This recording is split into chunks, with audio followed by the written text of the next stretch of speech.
Dobar dan svima, dobrodošli na Veleučilište u Vukovaru.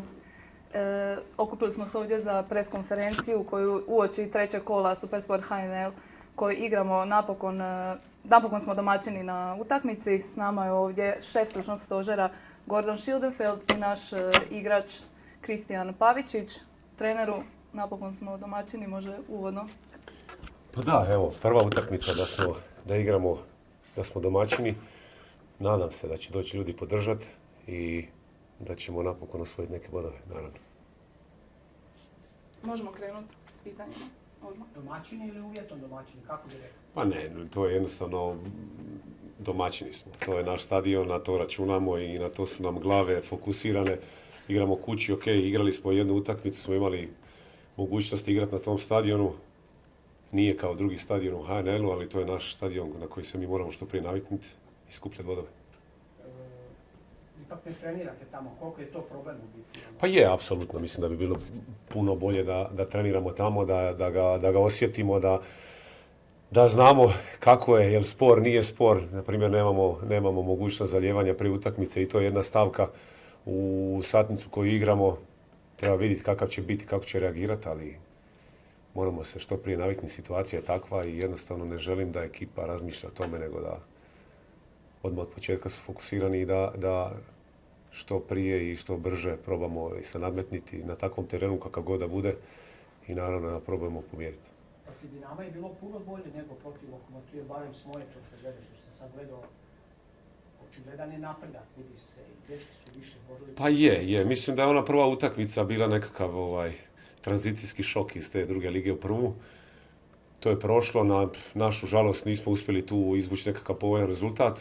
Drugi protivnik je bio puno bolja naša utakmica, ali i puno bolji protivnik koji ne dopušta, odnosno dopustiti vrlo malo i mi to nismo iskoristili, to je ok. Dečki su odigrali 60-70 minuta onako jako dobro i to je ono što me veseli i tome težimo da tako nastavimo dalje i to dečkima sad prezentiram kao jedan minimum naš koji mora biti stavom, gardom, agresivnošću i naravno kvalitetom s loptom i da evo, i ako se naravno golove moramo zabijati, šanse moramo stvarati, samo da taj dio sad, da nas to nagradi, mislim da će to doći, siguran sam i to je to.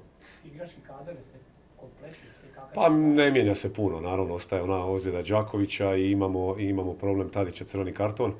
Tu smo jučer probali jednu opciju, danas ćemo vidjeti malo drugu opciju, imamo Luiza i Šuvera na tim opcijama koji su nam dostupni i vidit ćemo to još danas probati i odlučiti donijeti zadnju odluku i to je to. Ima li novosti možda po pitanju tih rezervnih vratara? Pa, Tu je malo.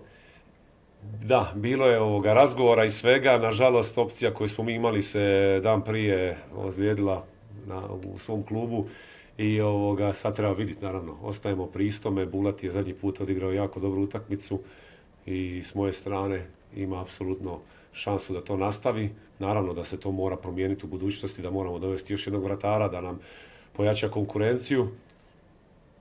I to je to. Kako očekujete podršku slike?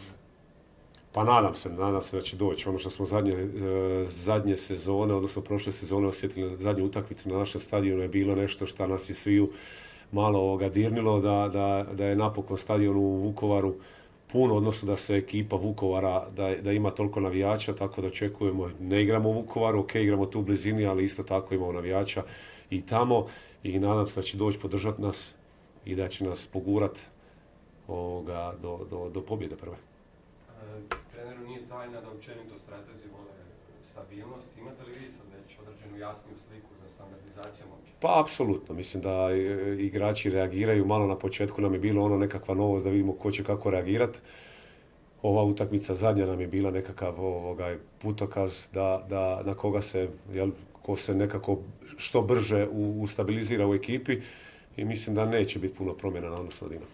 Zamolit ću s nekoliko riječi o vašim protivnicima, dakle dolazite još uvijek novim trenerom, ekipa koja je prilično promijenjena u odnosu na prošlu sezonu. Pa to je ono što smo pričali već, sve ekipe su sad nekako nove, dok imamo ih prilike, naravno do sad 2 utakmice smo ih uspjeli vidjeti, agresivni su, brzi napred u toj tranziciji, vole igrat, protiv Hajduka su igrali malo drugačije nego protiv Lokomotive, opet igraju kod nas, kući, teren, koliko će dopustiti sve to, ali očekujem agresivnog protivnika, dobrog, oni su iskusni prvoligaši, bez obzira kakve god promjene imali, imaju dobrog trenera kojeg evo poznajem i znam da nam neće biti lako, ali opet probat ćemo se od početka nametnuti, igramo kući i moramo računati na bodove.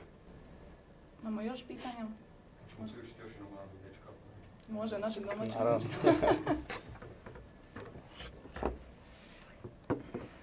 Dakle, evo, 2 poraza na početku sezone, definitivno nešto što niste priželjkivali. Međutim, kakve ste pouke izvukli iz toga nakon Lokomotive, nakon Dinama i što će to značiti? Prije svega pozdrav vama svima. Pa evo, mislim da smo se napokon, ajmo reći, adaptirali na prvoligaški nogomet. Ok, prva utakmica je bila, ajmo reći, prilagodba na teren, na sve, na duele, na igrače i brz nogomet. A drugu utakmicu mislim da smo pokazali da možemo igrati sa svima, pa čak i sa Dinamom. I da prvo poluvreme smo, mislim, bili čak mrvicu možda bolji od Dinama s obzirom na šanse prikazane. Bili smo dobar protivnik, mislim, do 70. minute, do tog drugog gola koji nas, ajmo reći, prelomio utakmicu, a nadam se da ćemo sad sve bolje i bolje igrati. Dobro znaš Cibalin teren, kako ti se čini sada? Pa da, znam ga jako dobro jer vežu mi baš lijepe uspomene za taj teren i proveo sam dugo godina, doslovno kroz sve mlađe kategorije Cibalije. Pa, teren ko teren. Trenutno je takva situacija da je i nama, kao ajmo reći, gostujući kao i svima ostalima, ali kako nama, tako i njima. Isto tako dobro znaš i ultrase, što očekuješ od njih, vjetar u leđa ili? Pa, nadam se da će biti vjetar u leđa. Mislim da želim sve da dođu da gledaju prvoligaški nogomet prije svega, jer treba privući ljude u Slavoniju s još jednim prvoligaškim klubom. Trener je ranije rekao, naravno Vukovar ide na pobjedu svakoj utakmici, ali kakav duel očekuješ?